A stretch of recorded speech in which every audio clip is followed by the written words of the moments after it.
people more beautiful than myself and Ben. Well, maybe not Ben, but definitely more beautiful than I am. I screwed up the time because I was in LA, which is a 2-hour difference from where I am now.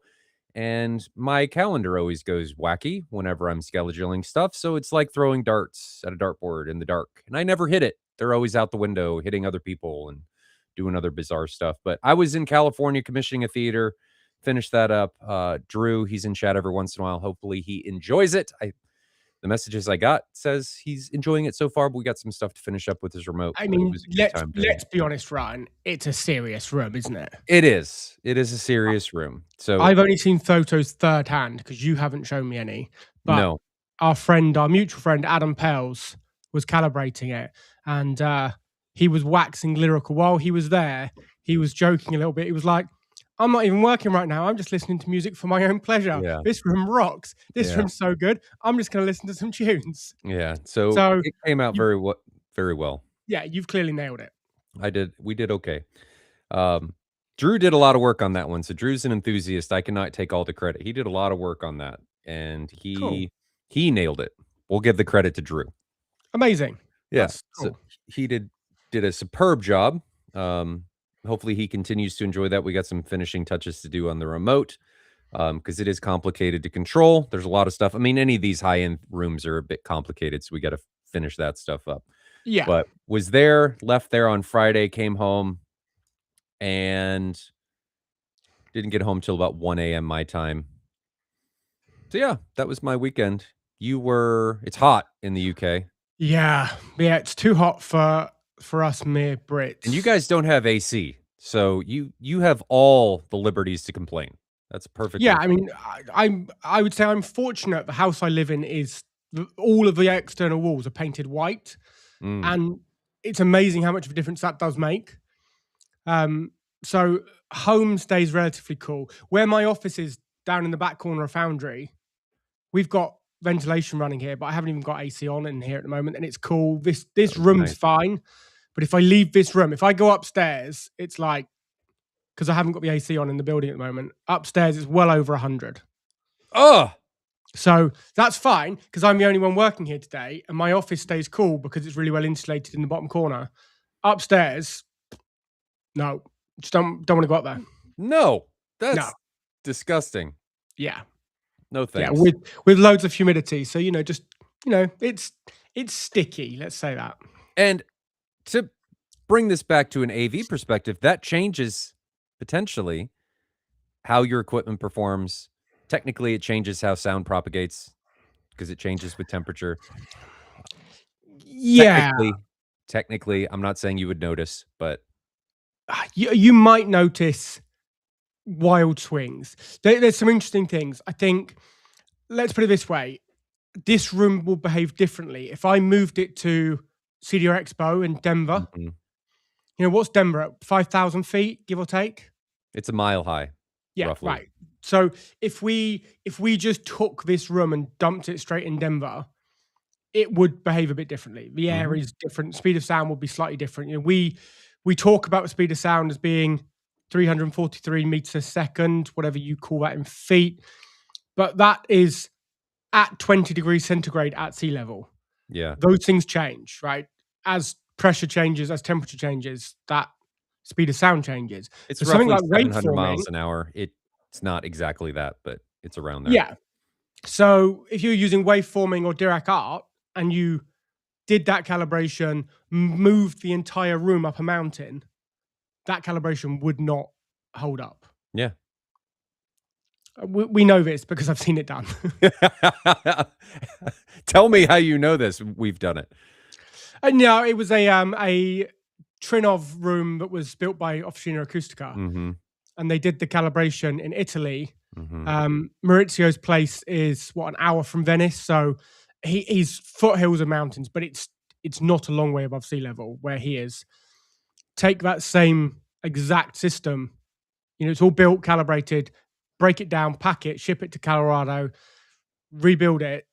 Yeah, that needed to be calibrated again. It's a little different.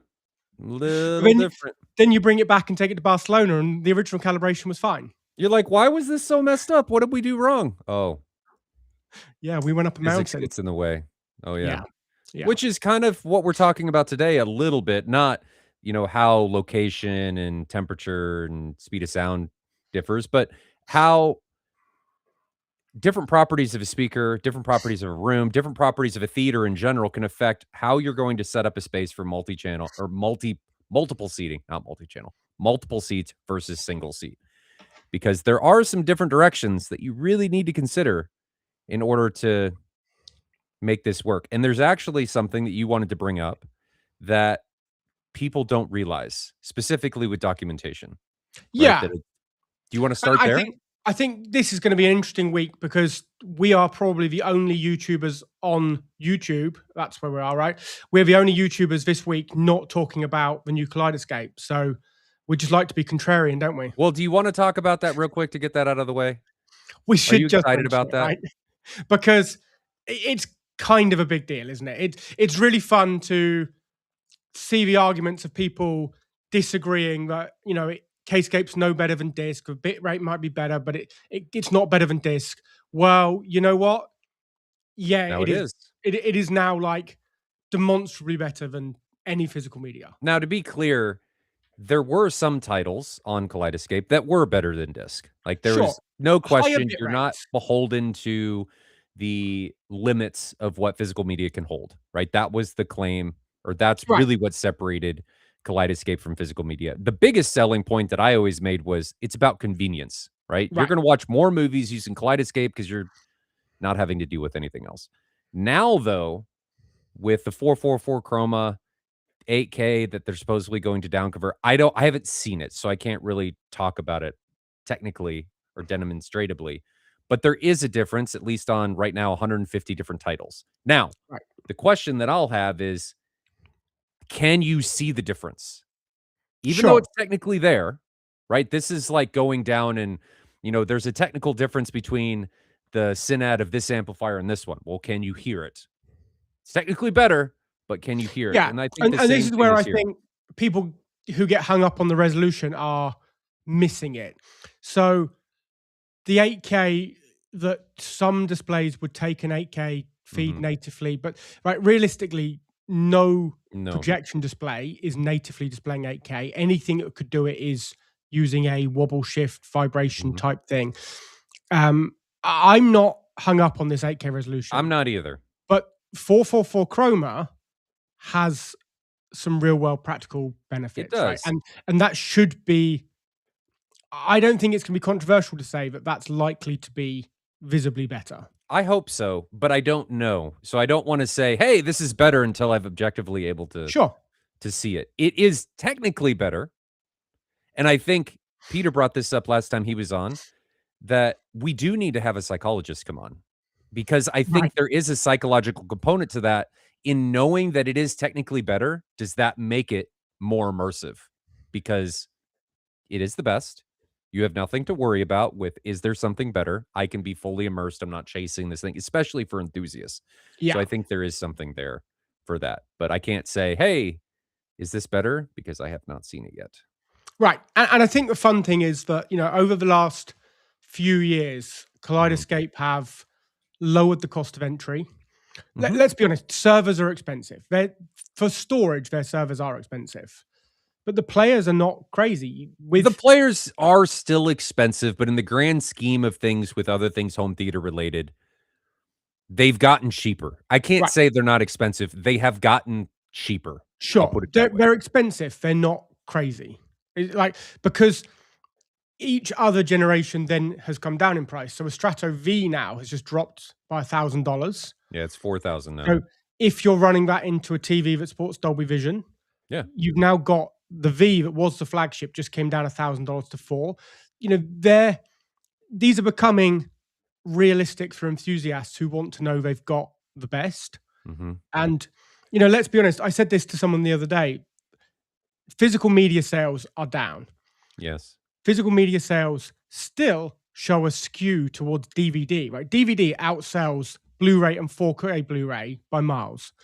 So that we're never going to see some super duper new 4K Blu-ray that's better than Blu-ray on physical. It's not coming. So if you want better right now, the only way you're going to get it is Kscape. Yeah. And as Superfly has just said, this is not what we're scheduled to be talking about. So we should move on to what we are All right, scheduled to talk about. let's talk Good about it. shout. But it's exciting news, and we are now not the only people not talking about it. Yes. All right. So let's start with that Dolby documentation because I think that's a great place to start. Yeah, let me get up which one I want first. So I think it's interesting, first of all, to before we look at documentation, talk about why there might be a compromise if you're building and designing a room that's perfect for one seat against a shared experience that is idealized for 4, 6, 8 people. I think it's important though to put the caveat in that sometimes if the room is large enough, that compromise can dissipate. Would you agree? Yeah, although it's interesting so the things that I think matter most are going to be time alignment, level alignment, and the angular position of loudspeakers from your seat. Yes.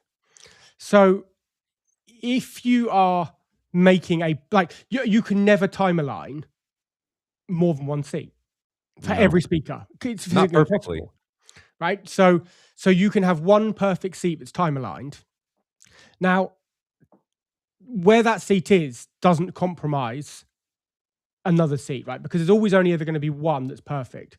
So in my mind, if you time align to the center of the room, every seat in a symmetrical room, right? If your seating layout is symmetrical, every seat to the left and every seat to the right of that point will be equally compromised.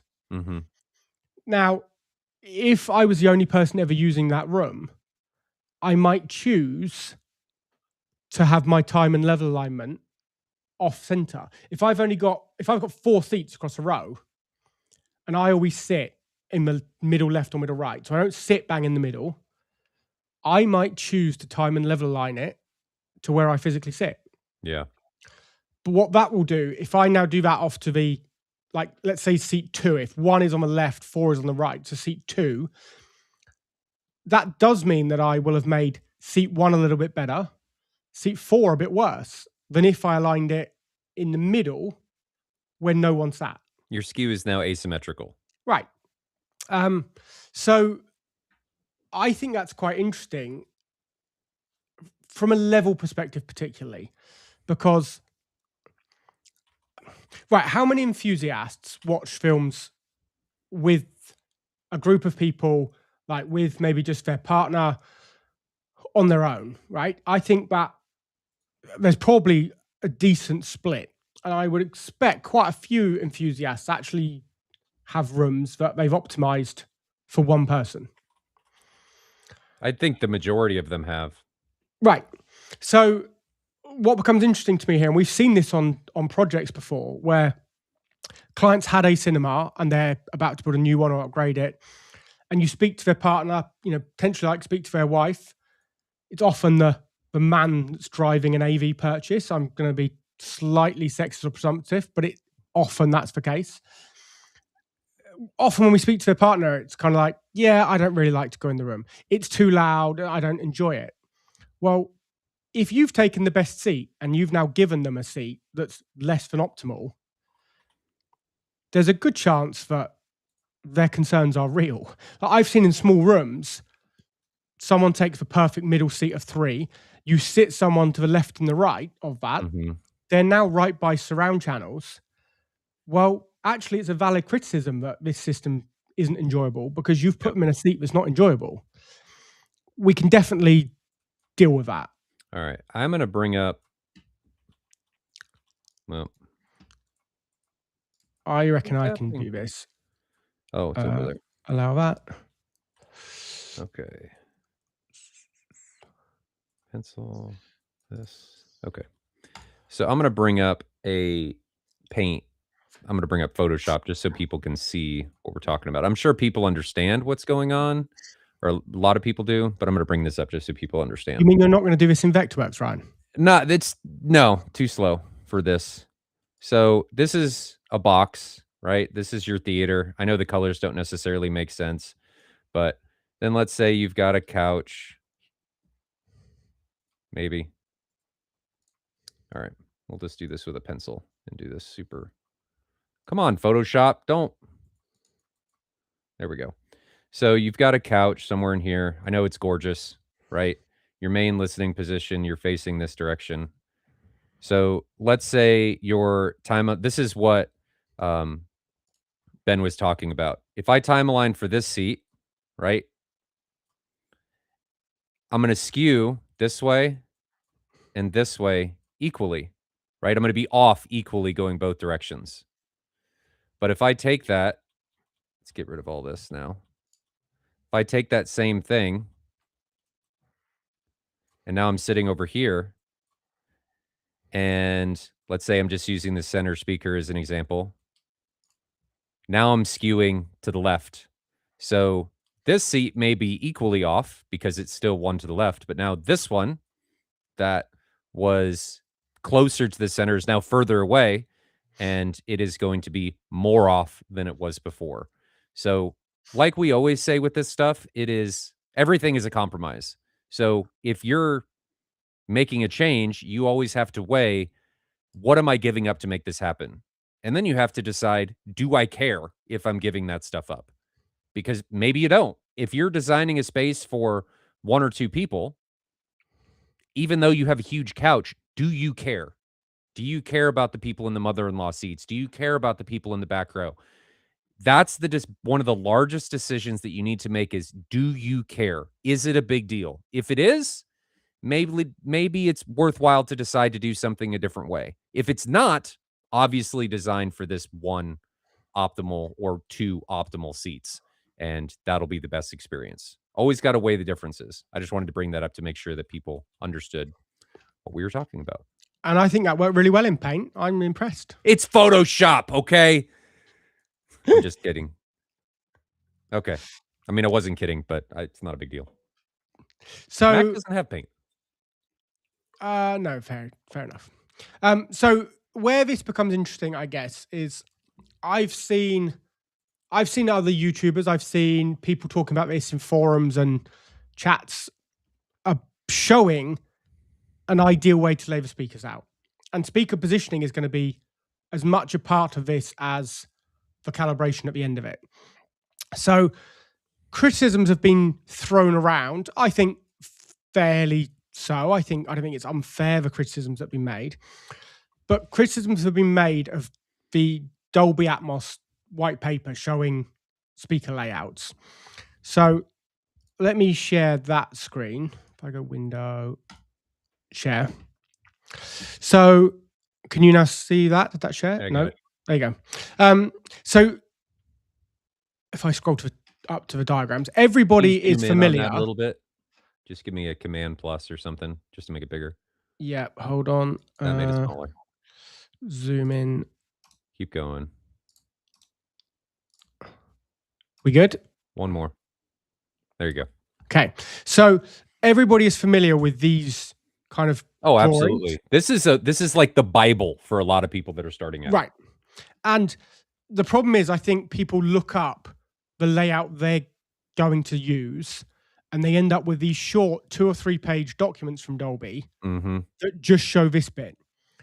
And it's really, really easy to criticize this, because let's get down to one that's kind of useful. Apologize for scrolling fast here. Right, 514. So criticisms get made all the time of this, and a lot of that is fair. So this dotted line coming down from a left speaker to these top lefts, they've made that a straight line. So they are implying in that drawing that they definitely need to be in line with the left and right. What that actually has now created is that speaker 7, your overhead left rear, is very, very close to your surrounds left. Yeah. Like, separation here is going to be pretty terrible. So what a lot of people will do is bring these speakers in closer and closer, moving them towards the seat, and start to bring them really close. So they're now basically overhead. That will replicate more what it's like in a commercial cinema, where they are very much overhead. But this will depend on the room height, like your ceiling height will depend on what those angles look like, how separated they are. But this drawing doesn't give a lot of information where they go. It tells you how far forward and backward they should be. Down here, we see the placement along the ceiling is fine. They don't tell you how wide they should be. And all they're really giving you is this dotted line. Mm-hmm. And if that's the only guideline you're looking at, there's not really much information there. What is interesting, though, is if you go to this full white paper, if I scroll to the very top quickly. So this was from December 2018. So this is not new. But this was effectively the white paper that laid this all out, early days of where things should go. So I hope no one's getting epilepsy from this moving so fast as I scroll down the document. What we actually find in this guideline, in this bigger one, is that you've got a lot more information once you get down to the bottom of it. So it actually does give us info on where these things should go. We've got proper guidelines on the listener levels, and we will see that there is some more guidelines on the heights when we get there. You keep scrolling down. Height speaker placement. So there is some more information, and it does work fairly well. They're talking about where the left and right speakers go, that they end up above the left and right speakers. The heights do end up in that straight line. But there's multiple ways you can follow these guidelines down, and you'll see that it does work out pretty well in most rooms for a really even coverage of that room. It's not going to give you the most separation. And if you are making this room for yourself and not worrying about coverage for the whole listening area, then you're in a world here where you could get more separation and you could get more of an effect of height by moving those speakers closer overhead. Mm-hmm. So that means that what people have often then shown here, if I change documents now, if I end this one, stop that one, and now share. Oh, which one is it?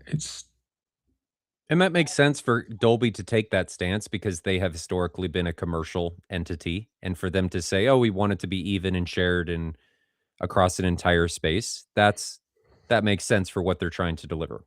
All right, next document. That's shared the wrong screen. That's us. Yeah. Why did that not work? Okay, hold on. Let me try this again. That should be sharing. Share. Window. Maybe.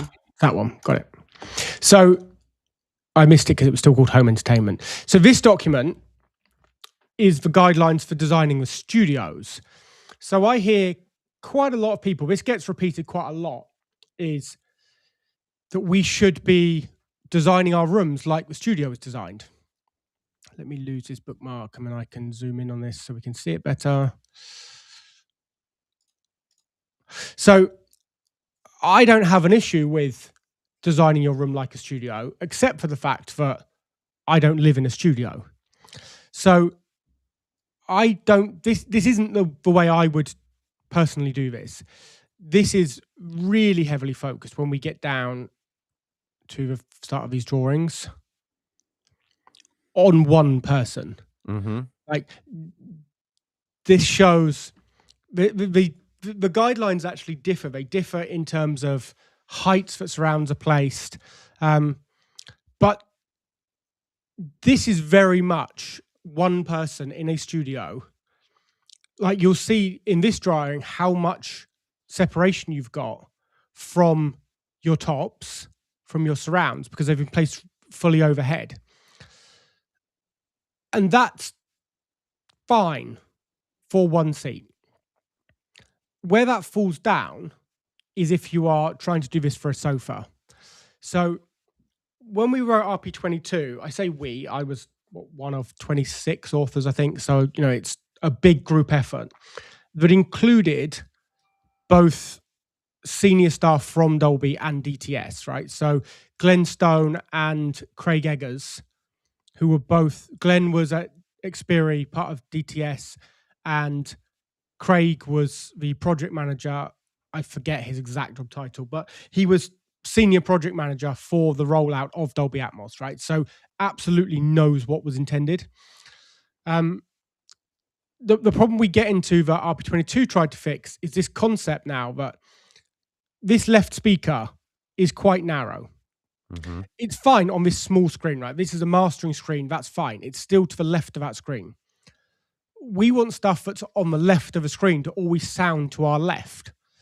So if this was a sofa and I now take this person, I've got another one and another one, you don't have to go far till that sound is now on the right-hand side of someone. There's no way that we can claim that that was what was intended. You know, we're not in the studio, so we're going to struggle to clarify exactly what the artistic intent was, but we can be confident that it was not intended for something coming out of a left top speaker to sound like it was on your right-hand side. So just this positioning of tops is really key of, well, who do we care about? Do we want to get the most vertical separation and the most separation from our surrounds, but know that it's only going to be right for a small area? Or do we want to move those left and rights wider so that they're always going to be on the left and the right-hand side of every listener? And to make sure that people understand, it does not necessarily matter the dispersion of this speaker.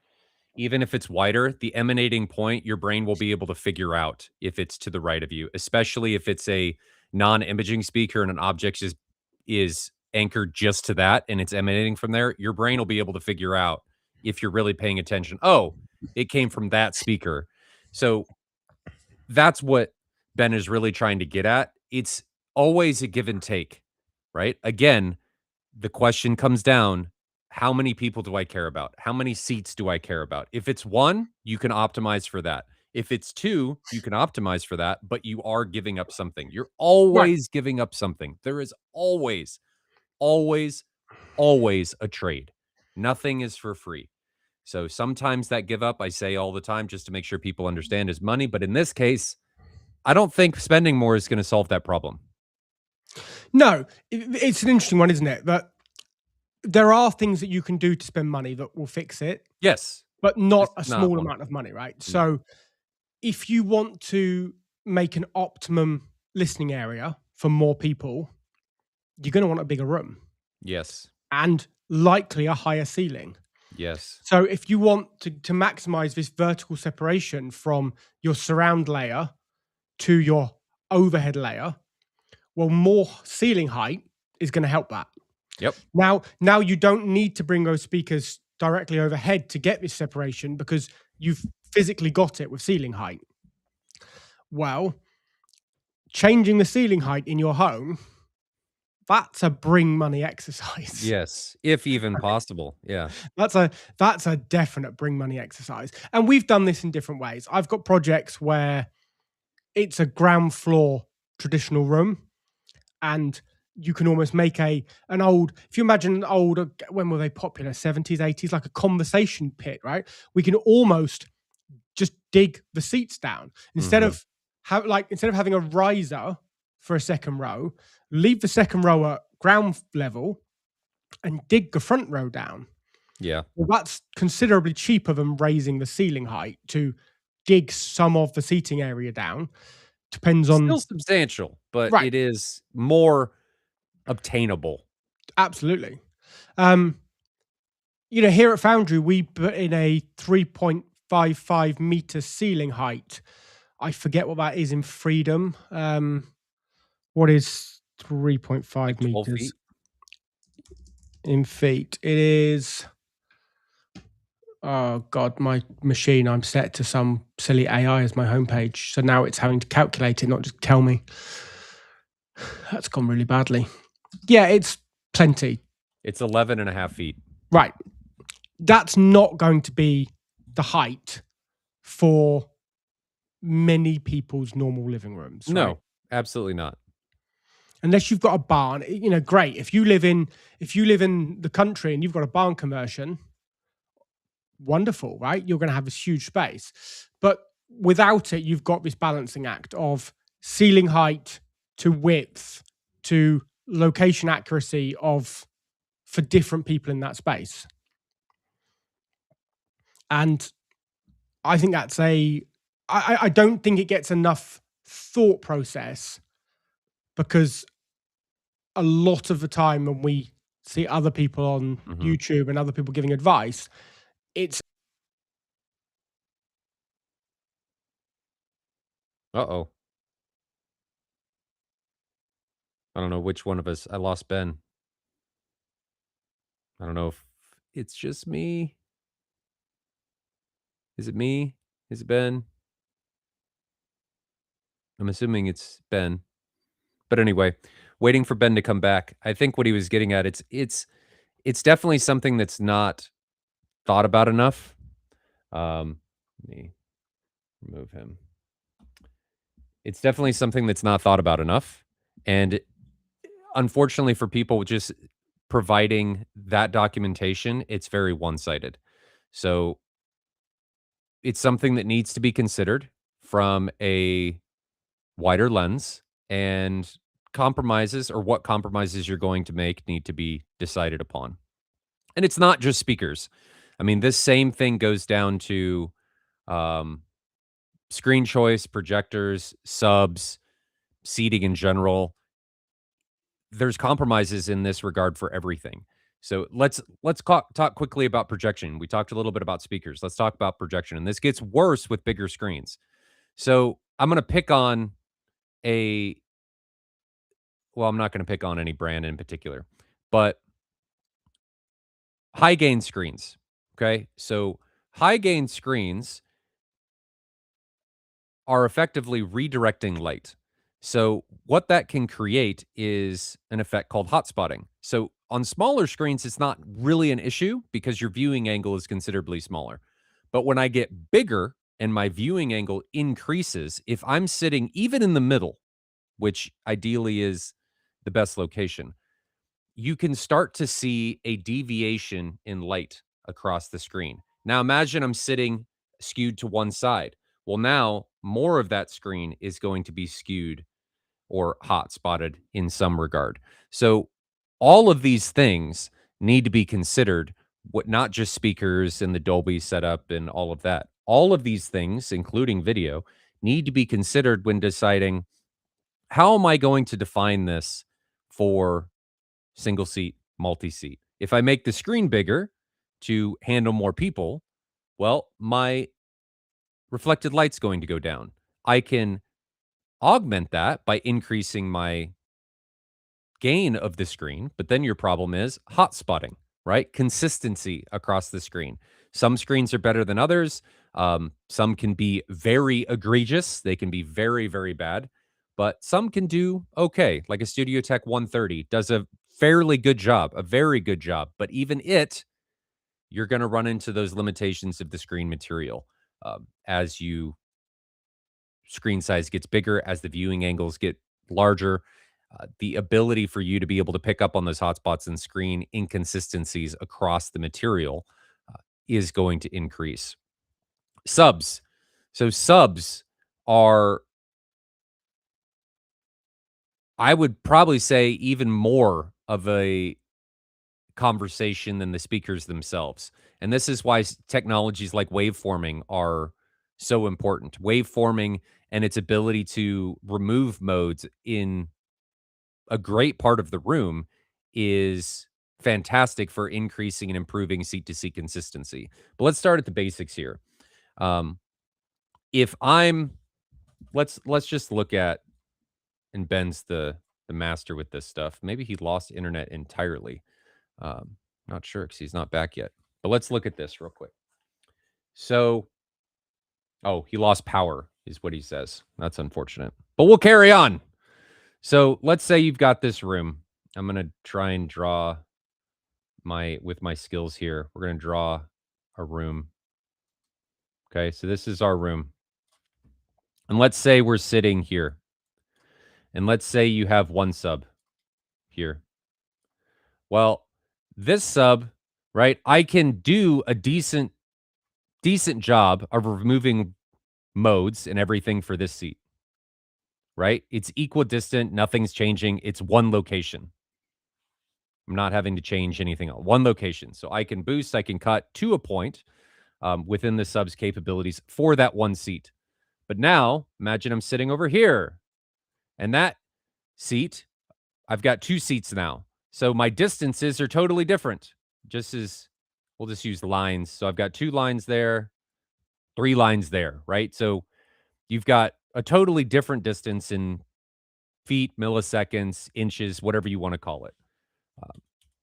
And so your arrival is going to be totally different. And therefore, its interactions, and not only that, but the where you're sitting in the room modal wise is totally different. So your interactions with the room modes are not the same. So how you need to treat this seat is totally different than you need to treat the seat adjacent to it.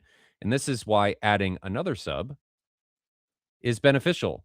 So we're able to heck yeah, my paint skills are outstanding. Let's be on here. Adding another sub allows us to augment what this sub is doing or its failings as an individual. We're able to build it up in a team effort here by providing support. So this is able to attack this from a different direction in a simplistic approach, right? We're able to attack this from a different way, augmenting the limitations that this sub may have in timing, in this seat's positioning with room modes, so on and so forth. Then I add another sub, and it's got even more support in order to be able to carry and augment all of these different positions and so on. And the more we add, in here, the more support this sub will get. Hey, Ben's back. That was different. Welcome back, Ben.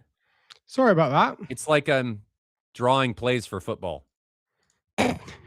So we talked briefly about screens and room gain and how issues can be presented with room gain and seating positions and hotspotting, which is actually a big part that people don't consider. When your viewing angles increase, your ability to perceive hotspotting from different seats is going to increase exponentially. Yeah. And then we moved on to now subs, and I'm drawing pretty pictures in Photoshop of how having multiple subs augments singular subs. Like you could theoretically get away with a single sub if you're by yourself. Absolutely. Absolutely. I mean, it might be hard to get enough level from one, depending on how big you're happy for it to be. But if you're happy for a big thing, sure, you get away with one. You can, well, there are some limitations. You could run into modes that maybe a second sub is able to augment, but you can I'll put it this way. You have a higher chance of getting away with less subs with a single seat than you do multi-seat.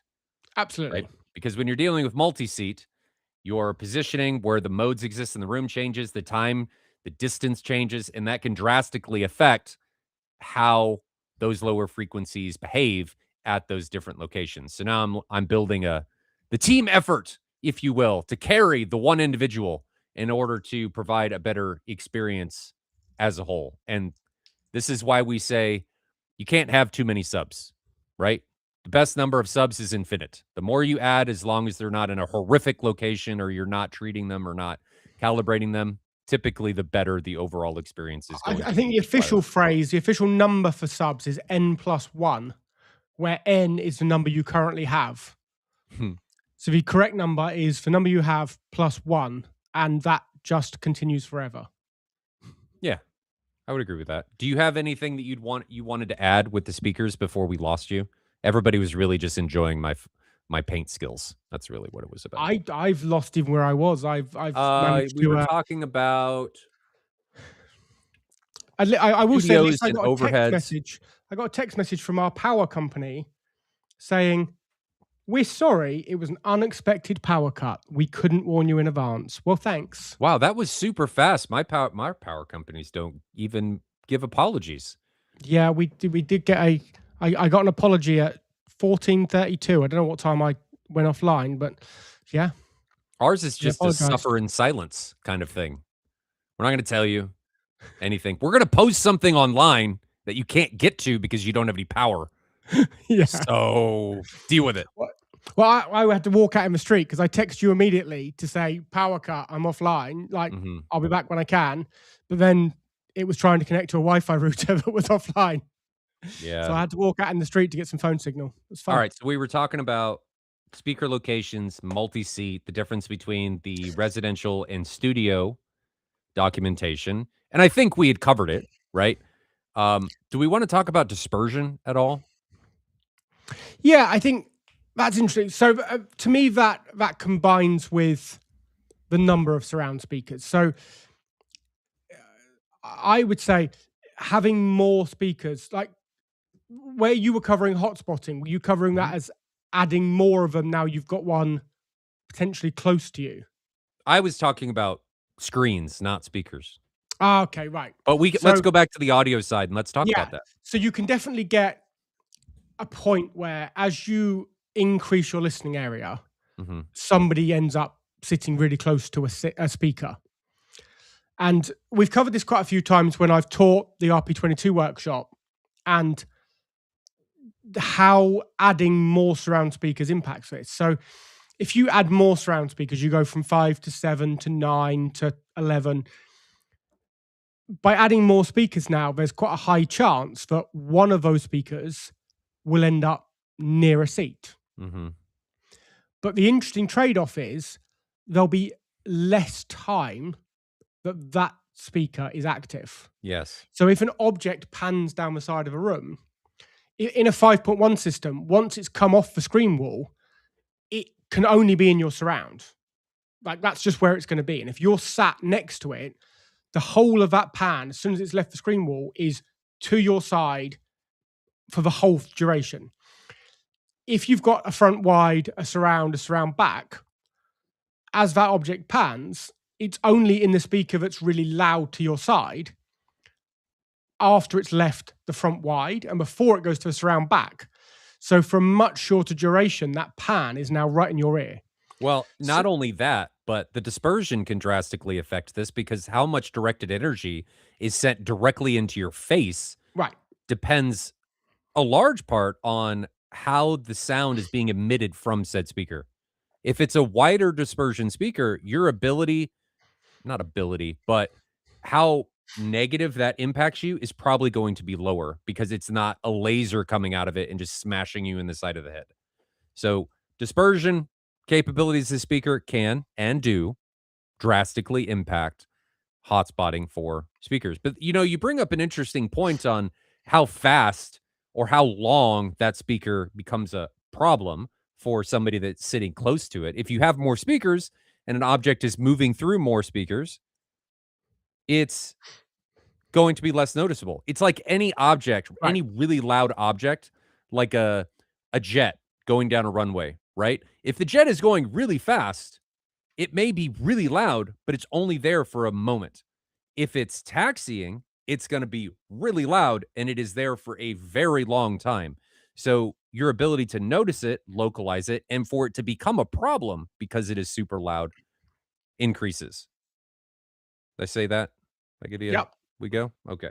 So yeah, I mean, when we talk about this dispersion, I know that we've got Jeffrey in the audience today because he's made a couple of comments. So I might be about to get hung, but I can't think how big a room I would need to think that using black swans as a side surround channel would be a good, like an optimum decision. Right? That's Mm, a laser focused dispersion. I think it Which comes back to the question of how many seats do you care about? sure, if I'm trying to cover a reasonable size listening area, it wouldn't be my first choice, right? I would I would agree. And I think automatically moving back to in that range a, a Pro 15, likely a Pro 12. and and I So think Jeffrey would agree with that is because that speaker has because of its horn, has a very narrow right, dispersion. That is a which characteristic of the speaker, which no allows that question. sound to carry. Like we've talked before about propagation loss, Mhm, that with that very narrow dispersion, the propagation loss doesn't fall off in the same way as it would for a wide mhm. dispersion speaker. That sound will carry. If you've got a long room, you're, incredible. But if you've got a narrow room and you use those as side surrounds, you're putting All right. loads of energy in a very narrow space that Here we doesn't go. necessarily give you that broad. Ryan's expert. As he said, he's just said they're not designed for a small room. No. 100%. I'm No. just saying I would choose not to do it, right? Okay. It wouldn't be And my choice. here's what we're talking about here. This is what we're getting at. So let's say this is, and I'm going to use this in general. I'm not just picking on the Swan, but let's say you've got a speaker that does. Well, And we only pick on using a product in a way it wasn't designed to be used, right? right. We're not picking on the product at all because, oh my God, are they good? They are very good. So let's say this is the You Swan. could use them in times when they're not best suited. It's got a very narrow dispersion, but it's covering, well, let's make it like this. Okay? So it's covering, let's say, 3 seats. But if I put it as a surround, and actually let's spread this out a little bit more like this. Right? If I'm using it as a surround, look what happens here. It's almost, I Yeah. know I'm not making it exact, but look at where this person is and how much energy they're getting into the side of their head. So here, because the speaker is further away, the sound is able to spread out. But if you're sitting super close to it, it's a laser coming into the side of your face. And this is the danger that you run into with limited dispersion speakers. If I go into a wide dispersion speaker like this, it's able to spread that energy out over a greater range, and it's not going to carry as far, right? This is a compromise. There's trade-offs in everything we do. You just have to design accordingly. If you And only care about 1 or 2 seats, the Swan would be a fine choice. right. And so Matt. this actually becomes interesting. And we have said that there are some compromises here. So I would say, right, like I've never owned a system that has Alcon speakers. So I've only really heard them in other people's systems or at exhibitions. But Alcons have a range of different dispersion. So you can buy the same speaker and changing the waveguide, you can increase its dispersion up to like 120 degrees, I think they go, maybe even more. Mm-hmm. And it will then cover a really big listening area. But what I would say is a trade-off to that is sometimes when I want to locate something, like when I actually want it to sound like it's coming from a specific direction, instead of it coming from this point, it comes from this much bigger, broader section of sound. So it's wonderfully enveloping and you get this huge bubble. But I would say the trade-off is you lose accurate position. Like everything sounds big. Not only can you lose accurate positioning, you can make things sound too big. Right. Right? They don't sound proportionally correct. It would be the same to putting, like, if I'm talking to you and then you put me next to a PA speaker that's further away, that PA speaker is going to sound much larger than me talking to you. Right. That's fine if that's what you want to do. You can get better coverage doing something like that. But when you start dealing with imaging, things instead of being here are going to be here. They're going to get a lot larger. Right. And this is where I would come back to our mutual friend Adam and I know we've mentioned this before, the girl with guitar test. Yes. If you listen to some music and you strip it back to an acoustic girl on a bar stool with a guitar, does it sound like a girl and a guitar sat singing? Because if her mouth is this big or this big, that's not what a girl on a guitar sound like in a room. I fully agree. So that there is a trade-off of how that dispersion behaves, and it's to do with the reflection. It's not just the speaker; it's the speaker interacting with the room. But it doesn't mean that that's necessarily wrong either. Sure. I mean, I don't know. One of the mastering engineers may come in and tell you, but as somebody that implements this, it's not within my what I'm supposed to do or what I'm willing to do to tell you I'm not gonna tell you that what you're after is wrong. Like, if you want a bigger image, great. What we're saying is you can't really have both. It's one or the other. You've got to decide the experience that you want to have, and that experience not only affects how big things are, but it also affects how much of a shared experience it's going to be because those bigger things typically have the ability to have a larger Right. coverage. And I actually took some people up to one of the sound rooms at ISE this year. So it was one of the listening rooms upstairs. I got taken to the demo by one of their reps and listened to it, and I took some other people back to it. I would say one of the biggest dispersion speakers I've ever heard. I have somebody now coming to see me. 1 second. Any bright ideas how I can get through the gate? I'm just dropping some glass off for a different unit. I don't, and I'm currently live on the. No problem, sorry. Sorry, I had a visitor trying to get through our security gate. So yeah, right, huge dispersion speakers. Now, I would say in this fairly small room, they'd laid it out for 8 seats. Everyone got pretty much the same characteristics, right? Because everybody was in the sweet spot of these speakers. It was huge dispersion. Mm-hmm. Were they remotely correct? No, not even. Like, it was the biggest sound I've ever heard in any way. Like, everything was just 10 times bigger in size. They were a Big John speaker, effectively. Yeah, funny enough, I don't really know Big John. I hear people talk about it, but I don't think I've ever listened to it on a proper system. Go listen to it, even if it's just on your phone, just so you know what we're talking about. It's a song that everybody wants to sound really big. Okay. And it was kind of like, would I describe it as fun? Yes. Sure. But nothing sounded right. It just sounded big and overblown. You know, you say you can get a middle ground here.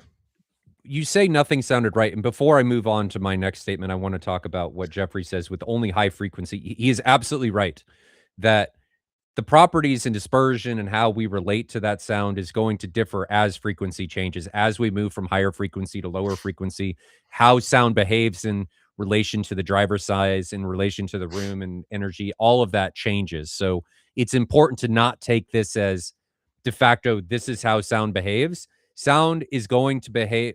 It behaves a certain way, but how it propagates is different depending on the frequency. So important note, Jeffrey, thank you for bringing that up. Yeah, I think so I was going to say the key thing here is, as we've said before, designing and engineering something that's fit for purpose. Mm-hmm. So if you know how big your listening area is going to be, you can go out and find a speaker that has the right dispersion characteristics to cover that area with sound, but as long as you get the data. But is that the correct choice for the room? Because as you change the dispersion characteristics of the speaker, you're also changing how that speaker interacts with reflections. So depending on how the room is set up, like let's say I've got an asymmetrical room where one wall exists and one wall doesn't, or I've got something that's going to play horrifically with reflections. If I say I want to cover all of my seats evenly, I'm probably going to run into a very bad time in dealing with those reflections and having different modes across that seating area because of the relationship for first and second reflection points coming back to the seating. So I think the first thing you have to define is, what limitations does my room present, right? I got to figure that out. And then define after that, within those limitations, how much of those compromises am I willing to deal with in order to cover the amount of seats that I want to cover? And then define a speaker that's able to meet that point. Yeah, I guess. Yeah, and this comes back from that engineering point. You know, if you're starting with a drawing and you're looking at where compromise will exist, where doors are, where windows might be, where the seats are going to be, you're going to make sensible choices when you get to specification if you have the data that lets you do that. Yes. It's just where this will go wrong is when you choose speakers because they're pretty, or you Mhm. choose speakers because they sounded great in the hi-fi showroom. But that doesn't mean they're going to work in your room for your space, for your listening area. Yeah, I guess what I'm saying is it's really important to view things as a sum of their parts and not look at something of, "Oh, I wanna cover all of my seating, so I need a high dispersion Sure. speaker." You've gotta remember that that high dispersion speaker is going to affect differently. I can't say positively or negatively because maybe you want a more encompassing sound. So the increase in reflection is going to give you that. It's going to affect how sound interacts with your space. A more narrow dispersion speaker is going to lessen at least those side reflections, the energy that's going to them. Now you're going to Right. increase potentially the back reflected point, but as long as you understand all of these relationships, getting and understanding the sum of its parts becomes more obtainable. But just want to caution people, do not look at these things anechoically. Like, I want to do this, I want to do this, I want to do this. All of these decisions interact with one another. Everything you do is going to interact something else. So just weigh, hey, if I make this change, what cascade does that cause in the rest of the space? Right. And then Absolutely. find those compromises, positive or negative, that you're willing to deal with that create the experience that you're after. And it may come down to, hey, I want to have a wider dispersion speaker that gives me a more equal listening experience across. I have to have that. Well, now I know if I've got maybe an asymmetrical room, well, I need to really deal with absorption so I can treat that. So I can stop that negative compromise from impacting the space. As long as you're able to do things like that, you should have a good experience. Did we have any questions while I was gone? No, they were just glad you were gone. I did see an interesting one from Superfly saying the average ceiling height is 2.4 meters. I don't know where you are. Certainly in the UK, 2.4 meters is pretty standard. Yeah. When I build mine, I'm going to go 4 meters. I mean, 4 meters is a wonderful ceiling height. Dang. I love it. That's a wonderful place to be. I love It's it. it's hard to get around how much that ceiling height changes the experience. Not only ceiling height, but just space in general. Yeah. Yeah, it's it becomes a really interesting thing when you start to consider screen size shape ratio when you've got that much height to play with. You know, I love the idea of using scope screens when you're ceiling limited. When you've got a ceiling height challenge, we'll maximize that and then go wider out to scope. Mhm. If you've got a 4 meter ceiling to play with, you've got the world is your oyster. You know, if you want to go 1.89, whatever, you've got so much height to play with Yeah. that you're not gonna have to make your decision on aspect ratio because you're height limited. And Yeah. that's a fun place to be. Space is nice, but compromise, you got to have more subs. You got to have speakers that are able to deal with that space. It's always, I'm going to keep hammering it. It's always a compromise. You got to find something in order to deal with that. Yeah. Change something, you got to have something that can keep up with it. We have a compromise here. So can you pull up the comment from David Cook? Unless you've already answered it. David Cook. Is it a recent one? Ah, this one. Got it? I have a narrow 6.4 by 4 by 2.7 meter room, 3.35 meter MLP, one row, 3 seats per listen, F5i, and wall LCR behind 3.8 meter AT screen. Given the R5i's great wide dispersion, can I flush mount or do I need to tow in? So I would say what's interesting here is you're lucky that you're starting with a speaker where you can get the data. There are not many where you'll get it officially from a factory. Per listener, one of those that will give you it. So yes, it is a fairly wide dispersion, but the key way to do this is to draw it out, to draw those speaker positions, draw the seat positions. And, you know, we teach this in class with a ruler and a protractor. Just actually measure out the angles. If that speaker is best at plus minus 30 degrees, we'll draw out on your floor plan where is plus minus 30 degrees? How much of the best part of that sound is coming towards your seats? How much of it are you firing at walls? How many of your seats are outside of the best part of that frequency response? And then you can start to make a decision if you need to angle it, how far you'll need to angle it to make sure that you're sending the most even section towards the listeners. You can also make decisions then on the walls. If you're sending a lot of the energy towards a wall, well, you might want to absorb or diffuse that. You might want to reflect it, but you need to do this drawing. I can't remember how many episodes back we did a drawing of this, but we did do it showing what happens when this angle changes and where you point them to. So here is the speaker.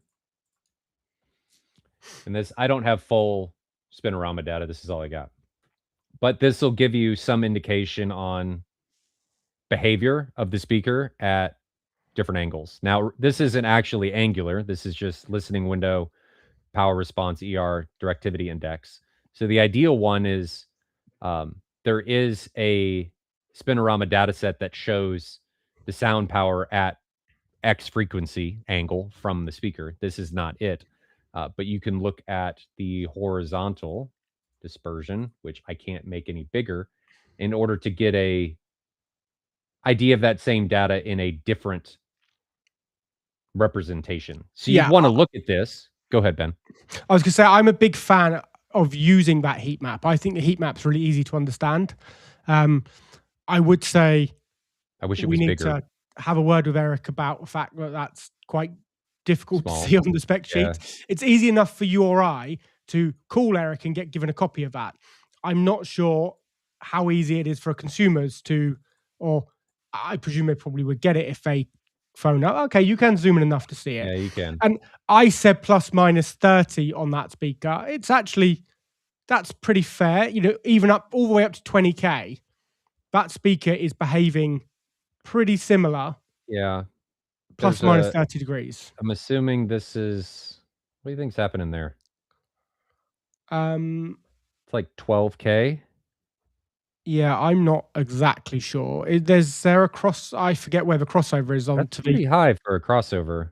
Yeah, in that DPD array, I forget where it's happening. But this is something that you'd want to consider, that you wouldn't want to set your dispersion like your axis out here, because then you would lose all the low energy or the high frequency energy. So your limiting factor in a lot of these speakers is going to be your high frequency energy. It's going to narrow as the speaker moves out into the higher frequency ranges.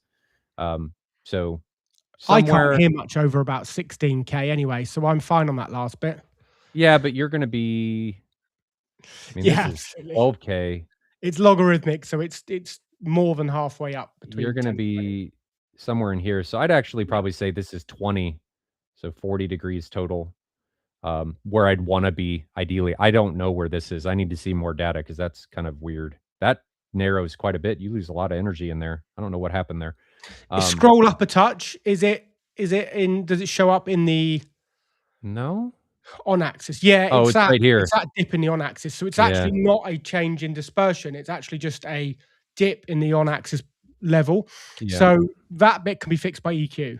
You could essentially, you're going to be naturally having an in-room roll-off, but that dip that's happening around 15, 16, you'll smooth all that out. So that you don't need to worry about that in terms of dispersion. But just be careful when you do this, because this is like a 3 dB swing, that if you're playing at really high levels, when you're doing that, you can start pushing closer and closer to the speaker's limitations. And when you start boosting like this, especially at higher frequencies, depending on the cue, it can be more easily noticeable, though this is really high in the frequency range.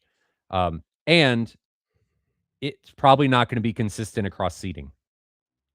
No, I mean, that does track pretty evenly. I would say up those, you're going to be cutting, like, look at how high the SPL there is above that. Yeah. You're likely cutting that a bit anyway. I mean, you could do a Harman curve anyway and just roll it off and just follow this down. I don't think that's an issue that I would be too worried about. So when I work with that speaker, I try to keep everybody within plus minus 30. I would say in a lot of rooms, 35 is probably still fine. So work it out in the room, right? From where you're going to be placing that speaker, draw out plus minus 30 degrees and see where that relates to your seats. And if you're finding that you have got half your seating is outside that range, then I would be swinging it round. I would be towing it in to try and keep my seats in that plus minus 30. And I would deal with the acoustics of the room after I've positioned the speaker. I would be choosing that speaker, positioning it where I need it, and then dealing with whether I want to absorb or reflect that sidewall. That Auto 789 says, talking about single seat and bass, could direct art achieve what waveforming does perceptually, mainly talking about decay, time, and speed? For a more limited listening area, it probably could. So this is something I haven't done on a big array. In theory, yes, right? So if you used art on the same array that you would use waveforming, in a bigger array, so like let's say a 4x4 array, and you don't then bring in the additional stuff through the crossover, like you literally just have rear subs supporting front subs, which you could set up. There's no reason you can't make art behave quite like waveforming. I don't think. I've not tried it on an array that big. I think it's probably possible. Yeah, I would agree. It's going to be easier with less seats. Meaning it'll be easier to achieve, I think, what you're after with less seats. Yeah, and it'll be interesting as well how valuable art even is for a single seat and how much you can fix elsewhere. So my first demo of art was really interesting, that I was sat and I was massively impressed. The song they played without art switched on was missing one of the notes. Like there was a bass note from an acoustic bass that just wasn't there. It was so low in level. They turned it on and I was like, that's amazing. Like that's just completely fixed it. Christian, who was sat like 2 seats across from me, was like, what are you talking about? It sounds exactly the same. Yeah, well, the seat you're in didn't have a problem it needed fixing. So there was nothing to fix. It sounded like it didn't change anything because it didn't where you were sat. So what's interesting is there's lots of things that you can fix with positioning, with layout, with calibration for the smaller seating area. And art, from my experience, really has that benefit of creating it over a bigger space.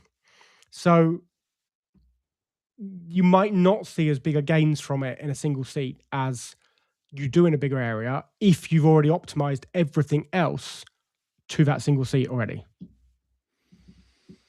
That's my hot take, and that's from not that much experience. I've literally played with it. I had a Storm here for a couple of months to play with it.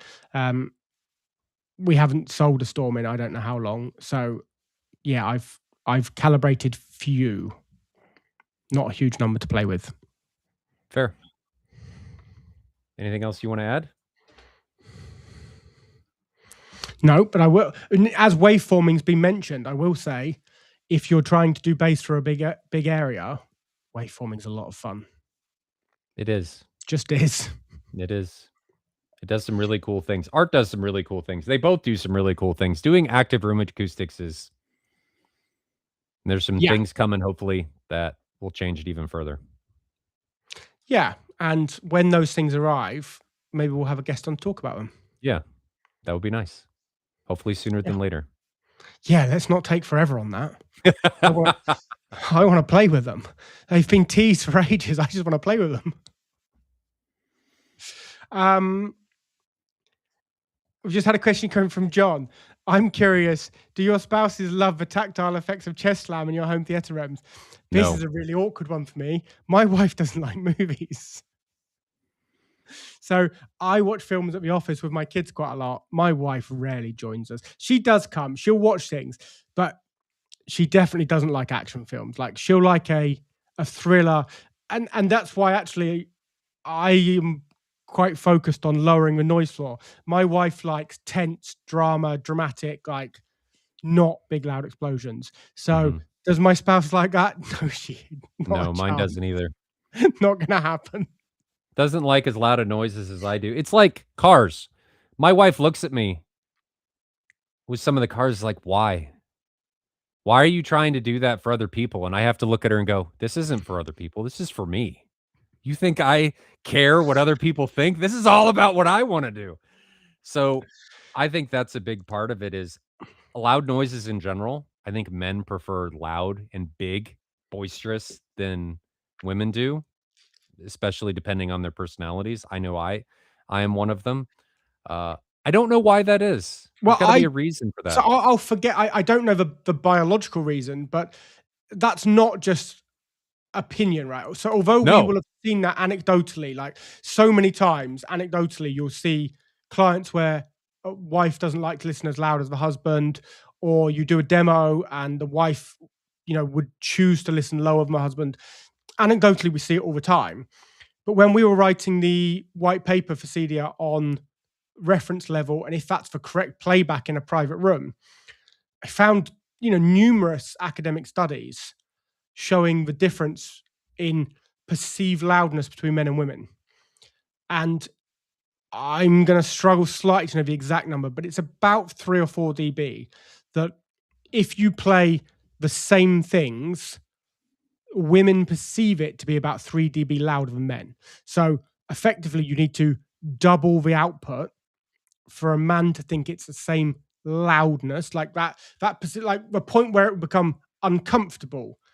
Men can probably tolerate twice the output, 3 dB more than a woman would in the same thing.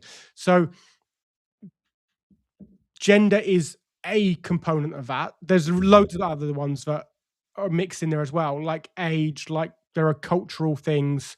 There's a whole load, but it is a fact that in research, on average, women's threshold of pain or discomfort will be lower than men's for noise. Yep. I agree. So majority of the time it's you or your kids using the space. Majority of the time it's just me. Um, I think Yeah, it's also a more male skewed right. hobby anyway. My wife will prefer to watch things in the bedroom or wherever. It's a comfort thing for her. Um, not that she doesn't enjoy it, but she'd just rather watch it in her bed. Yeah. I mean, for my kids, it's the thing that they dislike the most here is if I'm being silly and I turn our projector right up, it's too bright. So my littlest won't come to Foundry without her sunglasses because we can turn it up really bright. Yeah, And kids' we films can are too. generally really bright. We can too. But yeah, like I would never listen at chest thump levels with my 5-year-old. That's not going to happen. So that's, it's different. We have friends over here quite a lot. But yeah, I think, and you can balance that. We've designed systems in the past where you do create multiple modes. Like I would definitely have a family mode calibration for a client if they've got young children, right? Let's make this for Disney mode, right? That's just make it suitable for the audience. You don't need everything to always be really loud and full of bass if you're going to enjoy that room with other people. Mhm. I agree. Well, let's wrap it there. I know Ben and I are talking about doing the room reviews. When that'll happen, when the first one will happen, I'm not sure. Hopefully soon, but we are going to do them. We've gotten quite a few already. So if you want your room to be reviewed by Ben and I, just to get an idea of positives and negatives, it will be constructive criticism. So don't think that we're not going to say anything, because we want everybody to have thoughts on how to make spaces better. I mean, Ben and I are also constantly in pursuit of making our own spaces better. So don't think that this only comes down to. Am I going to see these in advance or am I going to see it live? Yeah, you'll see them in advance. Okay. I just need to know when you'd want to do Somebody it. asked me on Facebook, it was like, oh, I've submitted my room to Ryan. And I was like, yeah, we'll get to it. I'm like, I haven't seen any yet. So I know you've said we've had some submissions. So we did talk at one point around doing Thursdays. So you might find this Thursday that we do one, if that works. Quite possible. Which possible. one, I don't know. We have to go through the submissions. We've gotten 8 responses already, which is cool. quite a few. So I'm super excited about that. I think it'll be fantastic. Hopefully they'll be worthwhile watching. I think they will be. We should queue up 2 or 3 each week. So once we've been really rude about the first room, then we can just move straight on. I think we can spend a lot of time on one room. I don't think we Okay. need to do 2 or 3. I think we can do one room. Good. Plus, I don't want the episodes to be too horrifically long. No, but absolutely. We'll go through these. So, if you want your guys' room to be reviewed, we are going to be doing this. How often we do it, I'm not sure, but we will be doing it. Absolutely. We've gotten 8 of them so far, so that gives us plenty of material. But thanks for watching, guys. We're getting closer to 1,000 subscribers. Once we pass 1,000, I get some more options on what we can do with with the channel as far as content and different things. So this has been it's a slow burn. I'm not in this to be YouTube famous or anything like that. We do this all for the education. So if you guys like what you see, go ahead and subscribe. If you don't. If you just enjoy watching it, it's up to you. But thanks for watching us. Enjoy those home theater journeys. If you have suggestions for content and topics, please drop those in the video comments, not in the VOD chat. We will not see them. Ben and I do try to respond to all of them. I've been a little bit slow because I've been in LA. But again, stay safe. No home theater journeys. Hopefully you will see the first room review, I think Thursday. We'll see if Ben and I have time. We should. And if it's not 105 Fahrenheit here when I've got no power. We'll see. Right. No thanks. Cheers all. No thanks. See you guys later.